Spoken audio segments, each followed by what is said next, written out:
Hi friends, we're the Vincents and we are about to tell you our love story. We met on Christian Mingle online. I was in seminary at the time and in the Boston area. Felt that I was ready to date and to get married. And I had surveyed the playing field, as it were. Oh, really? Both at school and at the church I was going to. And there was just nothing that I was interested in. So yeah, I decided to give Christian Mingle a try. And I think I was 26 at the time we met.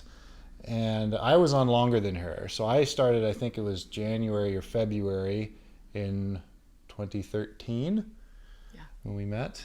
I didn't actually go on any dates until I met Hannah.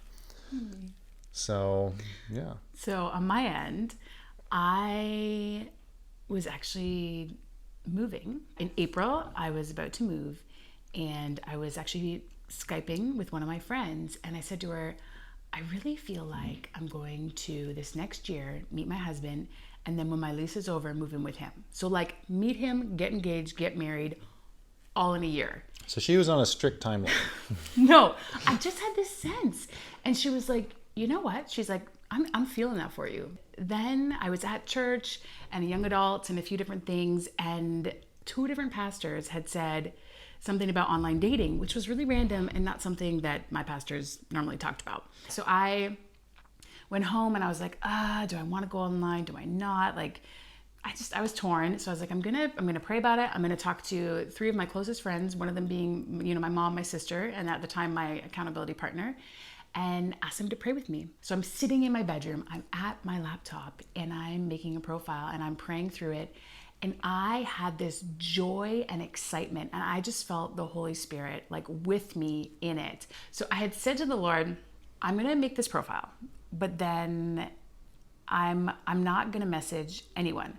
I still really wanted to be pursued in the process.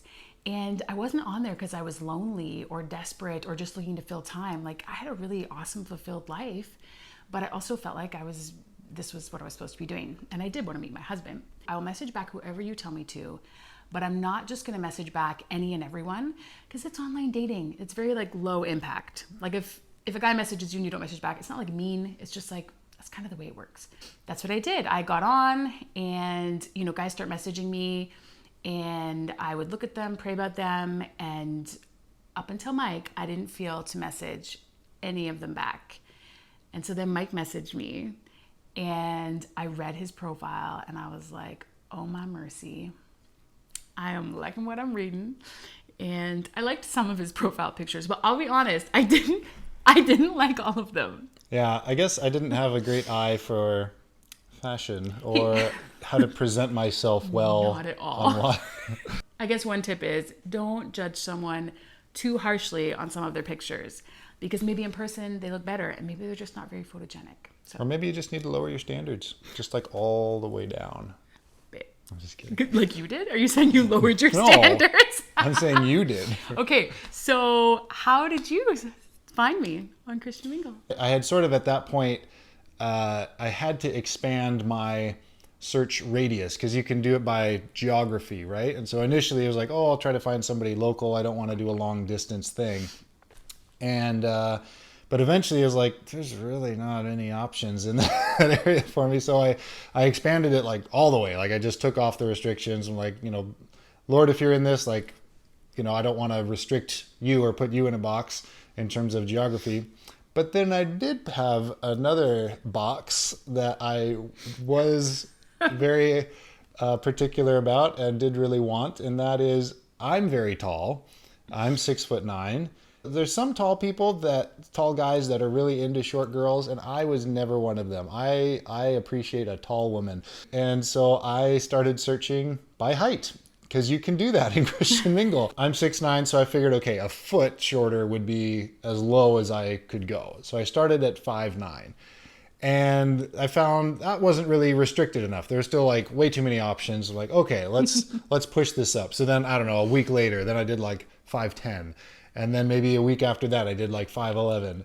And then I said, okay, there's still like too many options. Let's like really narrow this down. Let's see how tall I can get before I meet the one. So then I went to 6 foot. And very shortly after that was when I met. Tully after that. That was terrible. That was really bad. That was awful. Yeah, gosh. Soon after that, I saw her profile. And sent her a message. It was something like, hey, like, good to see a tall, beautiful girl on Christian Mingle, a Christian girl, and let me know if you want to chat or something like that. You said something about my job. Remember. You're like, oh, your job sounds really neat. Oh, okay. Yeah. I read this very short, very brief, casual message. It's like 2 sentences. 2 sentences. Yeah. But then I go on his profile and I read it and I'm like, I'm borderline in love already, okay? Like I said, not necessarily with the pictures, but with everything he's saying, because he was just talking about his heart for the Lord and just all his interests, and he was very spirit-led and into miracles and just all this stuff that God was already really doing in my heart, and it just seemed like our hearts were pointed in the same direction. I messaged back, but kind of messaged back referencing his profile, not even really his message. So I messaged back like little bit too much and was just like... It was like a couple pages. It was a lot. A couple paragraphs. But it was just like commenting on his profile because I was like, oh, and this and this and this. And I was excited. And he was the only guy that I felt led to message back. So it was kind of a big deal. So then we started messaging back and forth. So I think, was it like a couple weeks in that we started video chatting? Okay. So it was only like probably a week and a half in. Okay. But for me, like I like to like keep things moving, And I knew I really liked him. We're messaging very long messages back and forth. And I was like ready to video chat, but I also wanted him to kind of take the initiative. And so I was actually, a lot of my friends live far away. So I was Skyping with a friend and I was like, oh, I really want him to like suggest video chatting, whatever. And I was like, I think I'm going to like fast and pray about it, today. And so I think I was fasting lunch at that point and praying. And within like an hour, the Lord moved on my behalf, and he messaged me and he was like, oh, hey, do you want to, FaceTime or Skype or whatever? So then we started kind of video chatting, and obviously we couldn't, dating in person would be a bit of not too much longer, but a bit of a longer journey. More so for her, I think, than for me, but just because I was in Boston, she was in Ottawa. And so it's about an 8-hour drive and obviously across a border. So, we were talking about that and kind of had that to navigate through. Well, okay. So I feel like Mike, before he would even meet me in person, he wanted some rainbow from heaven with like a dove floating down, holding a sign that said, she's the one. It's a good thing to expect that if you have an active prayer life and walk with the Lord, that he's going to confirm in some way, shape, or form a major life decision. That's legit, I think. But I was like... Not a rainbow from heaven or a dove. But it felt like he didn't want to meet me until he kind of already knew I was the one. That's what it was kind of felt like. A little bit. Okay, well, I guess I wanted some kind of confirmation from the Lord to take a next step, and to just to have a sense that like, okay, like you're free to date, because this isn't like dating a girl down the street. This is an 8-hour drive. This is crossing a border, weekend commitments, finding a person to stay with, like you don't just pop over for, an hour or two and then pop back. Like this is a bigger commitment and stuff. So I wanted a bit more like assurance or confirmation that this was like a wise decision. And I guess for me, so the first time that we FaceTimed, I just knew. I knew that he was the guy for me. And I did. I really did. And so when I hung up, I called my mom, my sister, my best friend, and I was like, I'm fairly certain that I just talked to the man I was going to marry. And when I started talking about who he was and what we had talked about, they were all like, yeah, we think you have.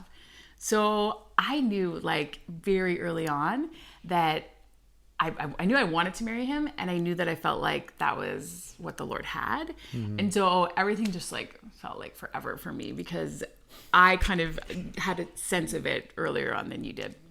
I wonder if this might be a good time to give out some other pointers for online dating. Yeah. One being, like, we've heard from people and from friends who have done online dating or are considering online dating, even Christian Mingle or another site. But they don't want to pay for it. They're just like, that seems like it's expensive, or it's just like, I don't know. It's like they don't kind of want to jump into it. And both of us, like, we would say, if you're serious, if you really want to meet the one that you're going to marry, you really need to pay for the service. You don't have to, but... Well, a lot of them have a paywall in terms of you can't message another person until you no, I mean, pay like, for there's the other service. sites you could do. No, that's true. Because you get what you pay for. So I paid 6 months of subscription service for this fine woman right here. Oh my God.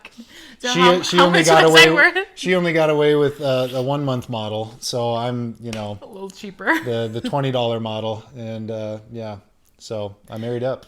I don't know. I feel like someone that's really invested in finding more kind of husband or wife material, they might be willing to actually back that up with a little bit of money. Whereas someone who's maybe just looking to more casually date, which if that's not what you're looking for, then I feel like if someone has to pay for a site, and even for yourself, if you have to pay for a site, you're a little more serious and maybe a little bit more invested in the process than someone who potentially could just be looking for something casual. Yeah. The next thing is in terms of weeding out folks, because there is a stereotype and a bit of a stigma with online dating that it's for desperate people or kind of weird people or awkward people or something like that. I've heard that stereotype. Maybe you have as well. There's some truth to that. I found. Not completely, obviously. I found one who wasn't. And then also in Christian Mingle, like, here I am in seminary and really wanting to pursue the Lord and going to be going into ministry. And so I knew that the woman that I wanted to marry had to be very serious about her faith. Like, not just kind of casually a Christian or grew up a Christian or whatever, but like, can you do ministry alongside me? And I knew that was something that I wanted and needed. One of the ways that you can weed out people, I think, hopefully, and it did work, I think, for the most part for me, I made my profile description pretty intense on the ministry side of things in terms of my relationship with the Lord and how serious I was about that and how invested I was and that I'm in seminary and that I'm looking to do ministry or perhaps foreign missions or things like that. That's going to weed out, hopefully, a lot of sort of casual people that are just sort of there or that are desperate or that aren't really in the right place. If they see, like, be a foreign missionary, they might be like, oh, I'm desperate, but I'm not that desperate, whatever. So that's going to weed out some people for you. Do we want to talk about our first date? Sure. Okay, so this is a fun one. So we talked for about 3 months before we met in person. I said, oh, no worries, like, I'll come to you. So at that time I was working shift work. I had just worked 2 weeks of nights. And then I'm not sure if I slept one night or didn't even sleep. I can't remember. And I drove down the 8-hour up. I drove up. You drove down. Oh, down. Dang. Okay. I drove down. I was so exhausted, but I'm like excited. He had like some fun things planned. Did I? Yeah. We were we went out on the trail. Oh, that was the next day. Oh, it was. Okay, so he had... I had made a booking at a restaurant. Yeah. I had reservations at a restaurant that I had been to before once or twice. Really nice, really good food. So we get there, and it is jam-packed. They had us at a table in the middle right next to another couple. Like this, almost touching. The space between the tables was like 6 inches. It was loud. We didn't have the privacy of a booth. We're like in the middle of this restaurant. She hasn't slept in years at this point. And there's another couple, like an older couple, right beside us. And they were like talking to us. Oh, the whole time. It's like they wanted to be on our date. Yeah. Well, they were on our date. They were like offering us advice. and like telling us It was what kind to of cute. telling us what to order, telling us where to go, telling us what to do. Yeah, they were cute. And like we had just met in person for the first time. Leave us alone. Like, I know it's hard, but you're only 6 inches away. Yeah, like we said, it's really loud. They're right there. And I don't know if I'd ever been that tired in my entire life. Yeah. And trying to be my best self. To give you a picture of how tired she was trying to carry on conversation with me while holding her chin on her elbow on the table with her head a little bit to the side. And just like kind of doing long, slow blinks. I was trying to hold my head up. Yeah. I thought it was going to fall off. And I'm a very like energetic person, like chatty, like that's my jam. But I couldn't even, there was nothing left to bring up. Yeah. And generally, because she's the chatty one, she tends to lead the conversation more. And we had become accustomed to that since we were talking so much. And so here we are in our first date situation, and she's like giving me nothing to go on.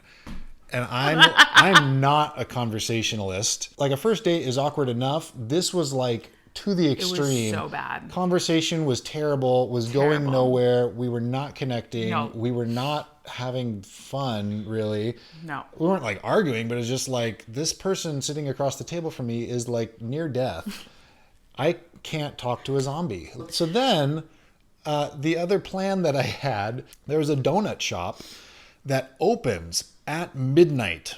You can actually go there at midnight and get their hot off the, whatever, like their apple cider donuts or something like that. So good. So I'm like, do you still want to do that? Like we're having dinner, her head's falling off. And we're supposed to meet up with some of his friends and go. Yeah, we're supposed like some of my friends there were going to join us. And so she's like, yeah, so I'm still good. I'm going to, yeah, what? Yeah, where am I? Yeah, let's go. Let's do it. I'm like, okay. She was so tired. And at this point we'd had our date. We went out. So it's 7, 8 in the evening or whatever. Midnight's still quite a ways away. Yeah. I'm like, I don't know what to do with her now, especially that we're not connecting, not really talking very freely. And so I bring her back to the dorm room and she is like, I just need to take a nap. He's like, okay, you can sleep in my bed. This is a seminary dorm room at an evangelical seminary.